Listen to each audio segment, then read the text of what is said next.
நம்ம விவசாய பயணம் நேயர்களுக்கு வணக்கம். இன்றைக்கி நம்மளோட பயணத்தில் நம்ம பார்க்க போகிறது காடை வளர்ப்பு. திருத்தணி பக்கத்தில் எஸ்ஆர் பிரீடிங் ஃபார்ம்ஸ். இந்த ஃபார்மில் ஆடு, கோழி, வாத்து, காடை இந்த மாதிரி கால்நடைகள்லாம் வச்சு வளர்த்துட்ருக்குறாங்க. நாம் இதுக்கு முன்னாடி வீடியோவில் கோழியை பற்றியும் ஆடை பற்றியும் வாத்து வளர்ப்பு பற்றியும் ஃபார்ம் மேனேஜரான திரு ரவி அவர்கள்கிட்ட கேட்டு தெரிஞ்சுக்கிட்டோம். இன்றைக்கி நம்மளோட வீடியோவில் திரு ரவி அவர்கள் அவர்களோட எஸ்ஆர் பிரீடிங் ஃபார்மில் உள்ள காடை வளர்ப்பை பற்றி நம்மளோட பகிர்ந்துக்கிட்டு எஸ்ஆர் பிரீடிங் ஃபார்ம்ஸோட காடை வளர்ப்பை பற்றி கேட்டு தெரிஞ்சுக்கலாம்.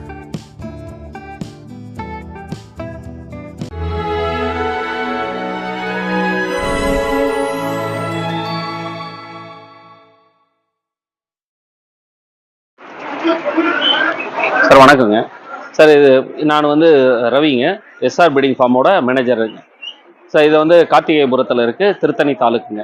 இது காடையோட செக்ஷனு என்னன்ட்டு பார்க்கலாம் வாங்க. சரி சார், காடைகள் கூண்டு முறையிலையும் வளர்ப்பாங்க, அது இல்லாமல் தரையிலையும் வளர்ப்பாங்க. நீங்கள் இங்கே கூண்டு முறையில் தான் வளர்க்குறீங்க. இந்த கூண்டோட அளவு எவ்வளோ, இந்த ஒவ்வொரு கூண்டுலேயும் எவ்வளோ காடைகள் இருக்குது, நீங்கள் ஏன் கூண்டு வளர்ப்பு முறையை தேர்வு செஞ்சீங்க? அதாவது எப்படின்னா, காடை எல்லாமே வளர்ப்பு கீழே வச்சு தான் வளர்க்கணும். பட் நாங்கள் கொஞ்சம் வித்தியாசமாக என்னன்னா எல்லாமே கூண்டில் வச்சு தான் வளர்த்துட்டு இருக்கோம். காரணம் எப்படின்னா, சுத்தம். நான் ஆரம்பத்தில் எல்லாத்துலேயுமே சொல்லியிருந்தேன், சுத்தம் அப்படின்னு சொல்லிட்டு. மெயினாக என்னென்னா, நம்ம எவ்வளோக்கு எவ்வளோ சுத்தமாக வளர்க்குறோமோ அந்த அளவுக்கு நமக்கு நோய் எல்லாமே எந்த ஒரு அஃபெக்டும் வராது. பண்ணை சுத்தம் தான் மெயினான விஷயங்க. ஸோ அந்த மாதிரி வச்சுருக்க சொல்ல பார்த்தீங்கன்னா, இப்போ இதை கேஜி கூண்டு எல்லாமே அது மாதிரி செப்பரேட்டாக வச்சுட்ருக்கோம். எதுக்காக அப்படின்னா, நம்ம எந்த அளவுக்கு அதுக்கு அழுக்கு அதோட கழிவுகள் அதுலேயே இப்போ இதுவாகாமல் பிறண்டு அதுலேயே அசிங்கப்படுத்தாமல் சீக்கிரம் நோய் எதிர்ப்பு எல்லாமே அதில் தான் வருங்க. ஸோ அதை நம்ம சுத்தமாக மெயின்டைன் பண்ணிட்டோம்னா நல்லாயிருக்கும். அதை நீங்கள் இதில் பார்த்தீங்கன்னாலே தெரியும், கூண்டு செப்பரேட்டாக வச்சுருக்கோம். அதனுடைய கழிவு தனியாக ஒரு கவரில் கேரி பேக் போட்டு பிளாஸ்டிக் கவரில் வச்சுருக்கோங்க. இந்த கழிவுகளை அப்படியே வெளியே எடுத்து அகற்றி வெளியே எடுத்துருவோங்க. சுத்தம் பண்ணிட்டுருவோம். இந்த கூண்டோட நீளம் அகலம் எவ்வளோ இருக்குது? ஒரு கூண்டில் எத்தனை காடைகள் வச்சுருக்கீங்க சார்? சார், ஒரு கூண்டு பார்த்தீங்கன்னா 5 அடி செப்பரேட்டாக தான் வச்சுருக்கோம். எல்லாத்தையும் ஒன்றா இணைச்சி கடைசியாக வச்சுருக்கோங்க. ஒரு 5க்கு 2 ஹைட்டு, 2 அடி அகலம், 2 அடி உயரம், 5 அடி நீளம். ஸோ அந்தளவுக்கு வச்சுருக்கோங்க. இந்த 5 அடியில் பார்த்தீங்கன்னா கொஞ்சம் பெரிய காடை அப்படி இருந்ததுன்னா, இப்போ சின்ன குஞ்சு அப்படின்றதுனால பார்த்தீங்கன்னா ஒரு 40-45 வச்சுருக்கலாம். கொஞ்சம் வளர்ந்த பிறகு அதையே நாங்கள் இன்னொரு கூண்டை செப்பரேட் பண்ணிவிட்டு இதை குறைச்சிப்போம். ஒரு 30 வரலும் அதிகப்படியாக வைக்கலாங்க, வளர்க்கலாம். உங்ககிட்ட இப்போ தாய் காடைகள் அப்படின்னா எவ்வளோ எண்ணிக்கையில் இருக்குது சார்? தாய் காடைன்னு பார்த்தீங்கன்னா ஒரு 300 காடை இருக்குங்க. தாய் காடை இருக்குது. அதுலேருந்து தான் நம்ம ப்ரீடு முட்டையை எடுத்து ஆச்சிக்கு வச்சு, ஸோ அதுலேருந்து ஒரு பேட்சாக நம்ம குஞ்சு எடுத்துகிட்டு இருக்கோங்க. அதில் பார்த்தீங்கன்னா 85% எங்களுக்கு எக்ஸு ஒரு நாளைக்கு 85%, 85% எக்ஸ் ப்ரொடக்ஷன் ஆகுது. ஸோ இது பார்த்தீங்கன்னா வாரத்துக்கு ஒரு முறை கலெக்ட் பண்ணி நாங்கள் உள்ள ஏசி ரூம் வச்சுருக்கோங்க. ஏசியில் வச்சுருந்து வாரத்துக்கு ஒரு முறை ஆச்சிக்கு வச்சு அதுலேருந்து எடுத்துகிட்டு இருக்கோங்க. இந்த 300 காடையிலேருந்து சராசரியாக ஒரு மாதத்துக்கு உங்களுக்கு எவ்வளோ குஞ்சுகள் கிடைக்குது சார்? சராசரியாக பார்த்தீங்கன்னா ஒரு மாதத்துக்கு 4 வாரம் ஒரு வாரத்துக்கு பார்த்தீங்கன்னா 1100 குஞ்சு எடுத்துட்ருக்கோங்க. ஒரு வாரத்துக்கு 1100, ஒரு மாதத்துக்கு பார்த்தீங்கன்னா 4500 குஞ்சுகள் எடுத்துட்ருக்கோம். அதுலேயே ஒருத்தர் ரெகுலராக நம்மக்கிட்ட ஒரு வாங்கிட்டு போயிட்டு வளர்க்குறவங்க இருக்காங்க. வளர்த்து அவங்க சில்லறை வச்சு ஒரு சின்ன வியாபாரி மாதிரி அவங்க என்னென்னா Day 1 6 பார்த்தீங்கன்னா ஒரு 300 காடை ரெகுலராக எடுத்துகிட்டு இருக்காங்க. ஒரு பேட்ச் நம்ம எப்படி ஒரு பேட்சாக ஆட்சி வைக்கிறோமோ அந்த மாதிரி அவங்க ஒரு பேட்ச் எங்ககிட்ட Day 1 6 வாங்கிட்டு போயிட்டு வளர்த்து அவங்க ஆமாம் வாரம் ஆமாம் வாரத்துக்கு ஒரு 300 அந்த குஞ்சு நாங்கள் எப்போ இறக்குறோமோ முதல் நாள் குஞ்சிலேயே அவங்க வாங்கிட்டு போய் வளர்த்து அவங்க ப்ரூடிங் போட்டு வளர்த்து வியாபாரம் பண்ணுறாங்க. மீது நாங்கள் பார்த்தீங்கன்னா எங்கள் தேவைக்கு எங்களுக்கு அவுட்லெட் இருக்காங்க. எங்கள் அவுட்லெட் கொடுத்தது போக வெளியில் இருக்கிறவங்களுக்கும் நாங்கள் கொடுத்துட்ருக்கோம். அப்போ நீங்கள் Day 1 6 கொடுத்துட்டு தான் இருக்கீங்களா சார்? கண்டிப்பாக கொடுக்குறோம். இந்த இடத்த எல்லாமே கொடுக்குறோம். ஆமாம். எக்கு நம்ம சேல்ஸ் இருக்குங்க. நம்ம தேவைக்கு கரெக்டாக இருக்குது. வேணும் அப்படின்றவங்க முன்கூட்டி எங்களுக்கு ஆர்டர் கொடுத்து புக் பண்ணாங்கன்னா கண்டிப்பாக நாங்கள் கொடுக்குறோம். காடைக்கானது ப்ரூடிங் செட்டப்புங்க. ஆச் ஆகிட்டு வந்த பிறகு ஃபஸ்ட்டு ப்ரூடிங் இதில் தான் இருக்குங்க. 7 days இதில் இருக்கும். இந்த வெளிச்சத்தில்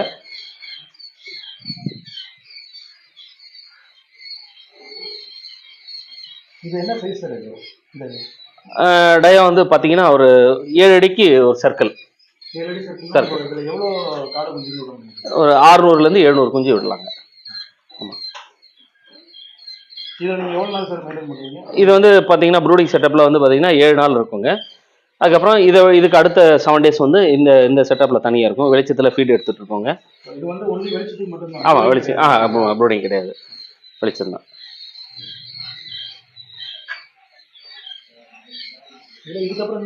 இதுக்கு அடுத்த செகண்ட் அடுத்த பேட்ச் பக்கத்துல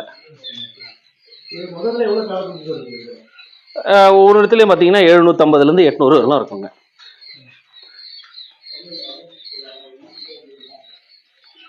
இந்த பண்ணையில் தாய் காடையிலேருந்து குஞ்சுகளை நீங்களே உற்பத்தி பண்ணிட்டு இருக்கிறீங்க. காடை குஞ்சுகள் டே 1 சிக்கிலிருந்து எத்தனை நாளில் விற்பனைக்கு வருது சார்? நமக்கு 28 நாள் வரணும். அதை ஃபீடு போட்டு நம்ம வளர்த்துட்டு இருக்கோம். 28வது நாள்லேருந்து விற்பனைக்கு கொண்டு போயிடுறாங்க. 28வது நாளில் பார்த்தீங்கன்னா ஒரு காடையோட சராசரி வெயிட் வந்து பார்த்தீங்கன்னா 180 கிராம்லேருந்து 200 கிராம் வந்துடும் உயிரோட லைவ். ஃபிக்ஸ் ஆச் ஆகிட்டு 28 நாள்லேருந்து வியாபாரத்துக்கு போயிடுறாங்க. அந்த 28 நாளில் அது எவ்வளோ கிராம்ஸ் தீவனங்கள் எடுத்துக்குது சார்? சார் ஒரு 300 கிராம் சராசரியாக வந்து பார்த்தீங்கன்னா ஒரு 300 கிராம் 350 கிராம் வந்து ஃபீடு சாப்பிட்ருக்கோம். ஆமாம்.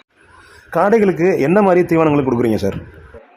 சார் மெயினாக வந்து பார்த்தீங்கன்னா மக்காச்சோளம், சோயா தாங்க ப்ரோட்டீன். மக்காச்சோளம் இது 2 தான் வந்து தீவனமே அதுங்களுக்கு. அதை வந்து நம்ம மில்லில் வந்து அரைச்சி போட்டுட்ருக்குங்க. கம்பெனி ஃபீட் எதுவும் கொடுக்குறது இல்லைங்களா? எதுவுமே கிடையாதுங்க. டே 1 சிக்ஸுக்கெலாம் என்ன ஃபீடு கொடுக்குறீங்க சார்? அப்போது ப்ரீ ஸ்டார்டர் அது மட்டும் தான். ஏன்னா அந்த அளவுக்கு நம்ம மிஷினில் வந்து பார்த்தீங்கன்னா ஸ்டார்டர் தான் அரைக்க முடியுங்க.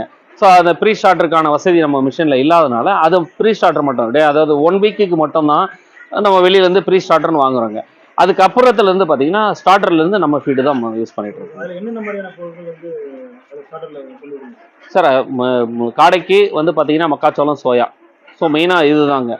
ஸோ இது 2 மிக்ஸ் பண்ணிவிடும். கூட வந்து பார்த்தீங்கன்னா அதுக்கு லிவர் பவுடர் கொஞ்சம் ஆட் பண்ணும். அதாவது ஜீரணமாக அது சாப்பிட்டுட்டு ஜீரணம் ஆகாமல் இருக்கும், அது எதுவும் வரக்கூடாது அப்படின்றனால லிவர் பவுடர் கொஞ்சம் கூட ஆட் பண்ணி மிக்ஸ் பண்ணி கொடுத்துட்ருக்கோங்க.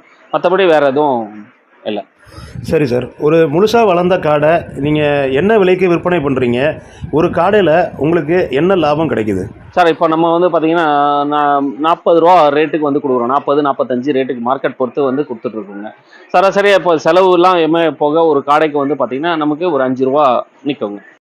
காடைகளுக்கு என்ன மாதிரி நோய் தாக்குதல்லாம் ஏற்படும்? அந்த நோய் தாக்குதல்லாம் வராமல் இருக்கிறதுக்கு நீங்கள் என்ன ப்ரிகாஷன் மெத்தட்ஸ்லாம் வச்சுருக்கீங்க சார்?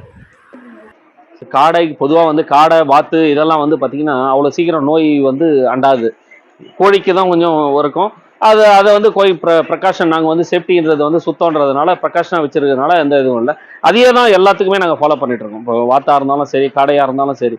ஸோ கழிவுகளை வந்து செப்பரேட் பண்ணிட்டனாலே அதுலேருந்து நோயை வந்து நாங்கள் விலக்கி எடுத்துடுறோங்க. அதுதான் விஷயம், மெயினான விஷயம்.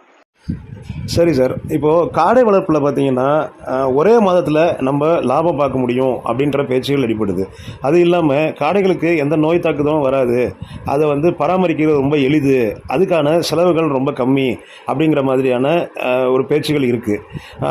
நீங்கள் உங்களோட அனுபவத்தில் காடை வளர்ப்பு வந்து உண்மையாலே லாபகரமான தொழில் தானா? சார் காடை வளர்ப்பில் இருக்குது. அதாவது லாபம் இல்லாமல் எந்த தொழிலும் இல்லை, லாபம் இருக்குது. ஆனால் அதை வந்து நம்ம முறையாக பண்ணோம்னா கண்டிப்பாக லாபம் தாங்க. நாங்களும் ஆரம்பத்தில் வந்து பார்த்தீங்கன்னா சராசரியாக எல்லாருமே எப்படி வளர்க்குறாங்களோ அந்த மாதிரி வெளியிலேருந்து கீழே வச்சு தான் வளர்த்துருந்தோம்.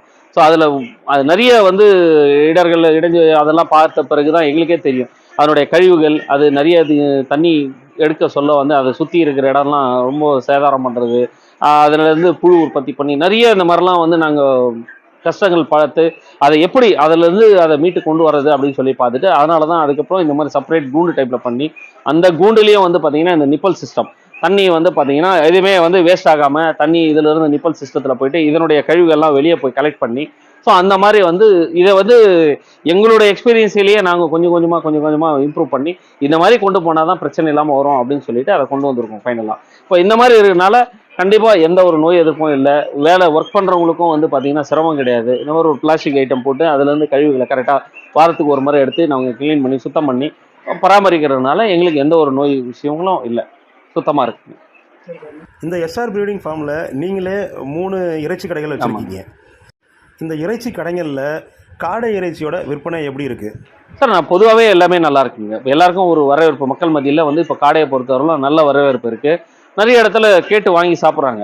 இப்போது அதாவது என்னென்னா ஒரு கொழுப்பு காடை முட்டை மற்ற நாட்டுக்கோழியிலையோ இல்லை வாத்துலேயோ பார்த்தீங்கன்னா கண்டிப்பாக வந்து கொலஸ்ட்ரால்ன்றது வந்து ஒரு குறிப்பிட்ட சதவீதம் இருக்குங்க. பட் காடையில் வந்து பார்த்தீங்கன்னா அதனுடைய முட்டையில் வந்து கொழுப்பு வந்து ரொம்ப கம்மி பர்சன்டேஜ். ஸோ அதனால் வந்து நம்ம கோழிகளை வாத்து இதெல்லாம் சாப்பிட்றத விட காடையை வந்து மக்கள் நிறைய விரும்பி சாப்பிட்றாங்க. காரணம் என்னென்னா கொலஸ்ட்ரால் இல்லாத ஒரு பொருள் அப்படின்றதுனால.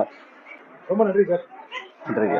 எஸ்ஆர் பிரீடிங் ஃபார்மோட ஒரு கால்நடை வர்றதை பற்றியும், அதாவது ஆடு, கோழி, வாத்து, காடை, இது எல்லாத்த பற்றியுமே வந்து நம்ம விவசாய நேயர்கள்கிட்ட உங்களோட எக்ஸ்பீரியன்ஸை வந்து ரொம்ப அழகாக நீங்கள் பகிர்ந்துக்கிட்டீங்க. இது நம்ம விவசாயத்தை நேயர்கள் பார்க்குற நேயர்களுக்கு வந்து நல்ல யூஸ்ஃபுல்லாக இருக்குங்கிறது என்னோட நம்பிக்கை சார். உங்களோட நேரத்துக்கும் உங்களோட எக்ஸ்பீரியன்ஸை எங்கள் நேயர்கள்கிட்ட பகிர்ந்துட்டதுக்கும் ரொம்ப நன்றி சார். நன்றிங்க.